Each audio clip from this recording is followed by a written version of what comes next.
I have news coming in, and it's a reminder that with every effort that whether the government, the agencies, the forces on the ground have done to bring peace and normalcy to the valley, there are intelligence agencies suggesting that there could be not one but other terror strikes that could come in from Pakistan-sponsored terrorism. There are, remember, tourist hubs in mass numbers across the Kashmir Valley in J&K, according to the security agencies. And I don't intend to sound alarming, but it is a reminder that Pakistan has consistently tried to either change strategy or target in a manner where sometimes even the infrastructure, the security grid does not expect it. Security agencies reveal there's been chatter that's been picked up. Pakistan is activating terror sleeper cells. They are not happy.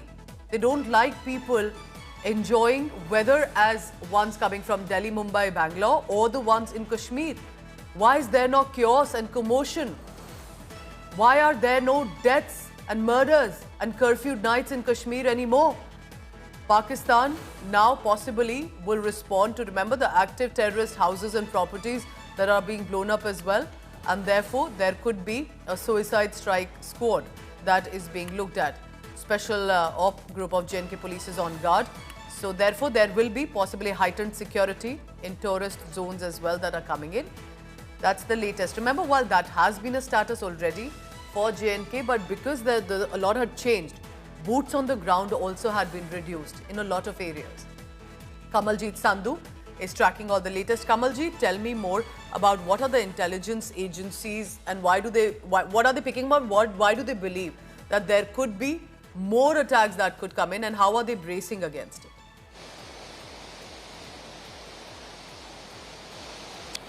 Well, there is intelligence input that the terror group is actually loose.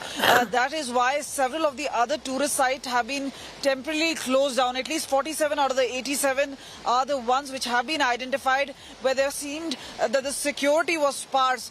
Now, they cannot simply take any sort of risk as far as tourists are concerned, or even as far as security concerns are there.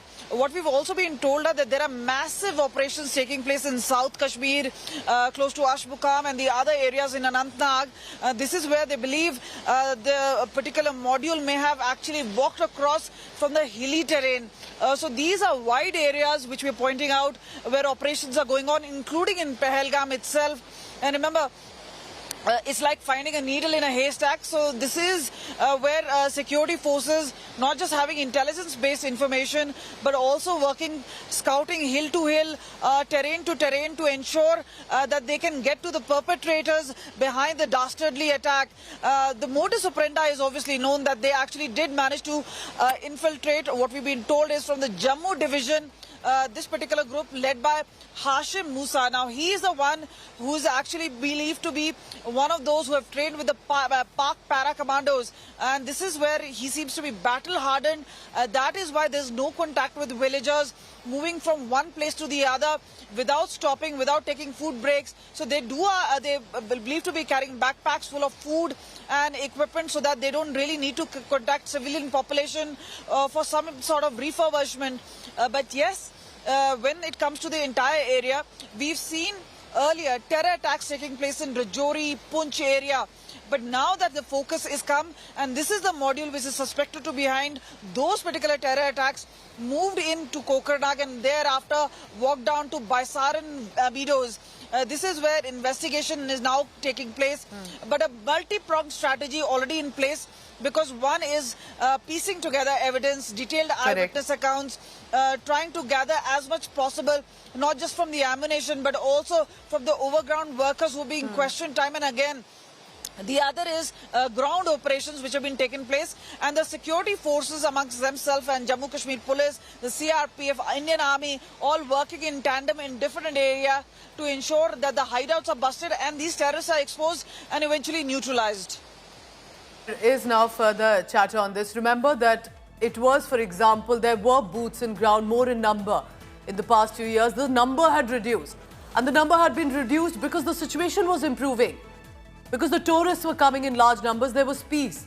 And Pakistan used that loophole to target innocent people, and not just, remember, from other cities. A Kashmiri local too has been gunned down. That's a reminder of what Pakistan does wouldn't spare anyone really when it comes to their radicalization.